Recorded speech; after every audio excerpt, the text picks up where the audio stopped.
Hello, my name is Shelley Homechek, and today I'll be speaking to you about the end of Bear Stearns and what role the media played in that. But first, let's get some background on Bear Stearns. So what was Bear Stearns? Bear Stearns was an investment house that was on Wall Street. It had been around for 85 years. They mainly focused on capital markets, investment banking, wealth management, and global clearing services. Unfortunately, Bear did invest heavily in subprime mortgages and credit default swaps. They were eventually acquired by J.P. Chase Morgan. In late 2007, it became very clear that the U.S. was headed towards an economic crisis, but no one knew how bad it was going to get until the spring of 2008. In the spring of 2008, the investment firms on Wall Street were shaken up by the media of rumors and firms collapsing. The first firm to go through this was Bear Stearns. So what is a subprime mortgage? A subprime mortgage is basically back in the housing market when it was at its prime, banks weren't expecting to be paid back by the mortgage of your house via the payments that you actually made.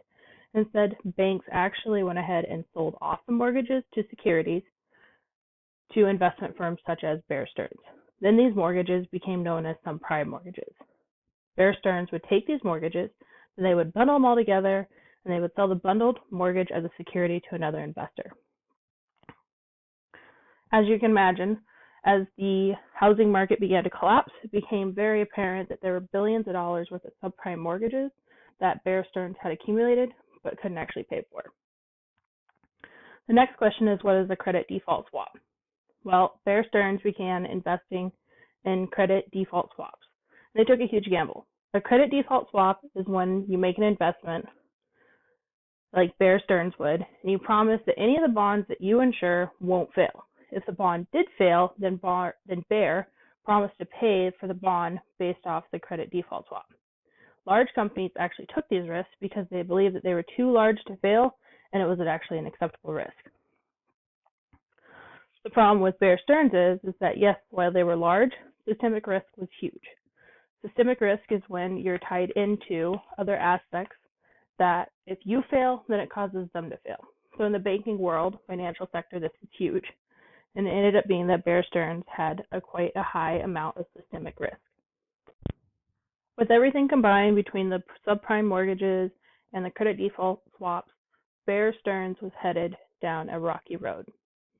So on March 10th, a rumor began to spread around Wall Street that Bear Stearns was in trouble and running out of money.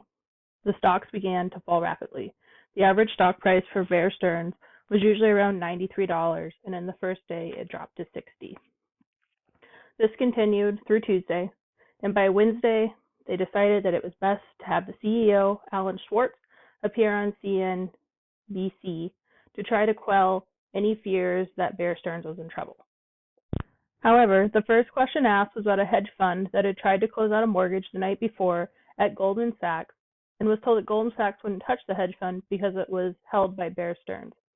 The CEO, Alan, was unable to answer the question and instead responded, "I'm not aware of one specific trade between counterparts." And then he ended the interview by saying, "I think the situation will be fine and stabilize over time." This gave the impression that Alan didn't know what was going on and gave the investors a lack of confidence. The media then raised the question that if Bear's largest trading partner, Goldman Sachs, didn't trust them, then how would they continue to operate? When Thursday came around, stocks were in a free fall. Cash reserves are gone because people had made a run on the bank, and it was apparent that Bear Stearns did not have the cash needed to open the next day. In order for Bear Stearns to open next day, they went to their lending partners to ask for money to open. None of their lending partners would lend. The only option Bear Stearns had left was to go to the Federal Reserve. The Federal Reserve began looking through Bear Stearns' books and found the subprime mortgages and the credit defaults and found that they were stuffed to the gills worth of debt. Ben Bernanke, the chairman of the Federal Reserve, decided that Bear Stearns was too large to fail. And so the decision was made to lend them money so they could open Friday morning. However, this decision was not well received. In the mere 14 hours that Bear Stearns had been closed from Thursday night to Friday morning, word had gotten out that they were in trouble. In a press release, it was announced that the Federal Reserve Bank and J.P. Morgan Chase had agreed to provide secure funding to Bear Stearns as needed. But because Bear Stearns was the only one to receive the treatment, it sent a clear message that Bear Stearns was about to go under in the investment world. By 9:30, there was a 50% sell-off of Bear stocks, and by 10 a.m., the stock price had hit an all-time low of $30.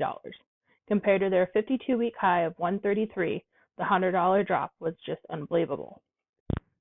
As Saturday came around, hundreds of auditors from other competing companies swarmed the Bear Stearns headquarters to go through their books. The conclusion was that no one wanted to take on Bear's debt. When Sunday came around, it looked for sure that Bear was going to go under. But in a shotgun marriage was proposed between Bear Stearns and J.P. Morgan Chase. J.P. Morgan Chase wouldn't take the deal without some incentive. So a $30 billion dowry was offered to J.P. Morgan Chase from the federal government to accept the proposed deal before the opening of the Asian stock market. J.P. Morgan bought the entire Bears portfolio for $2 a share.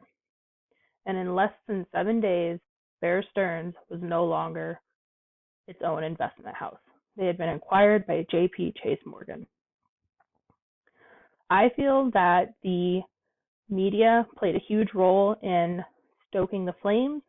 Every time that the media did report on Bear Stearns, there was a dramatic uptake in people making runs on the bank to get their assets out, or a huge drop in stock market prices.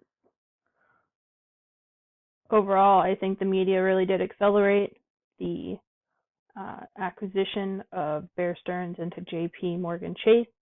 In under 6 days, the entire firm had transferred hands and was now under new ownership. This concludes my speech. Thank you.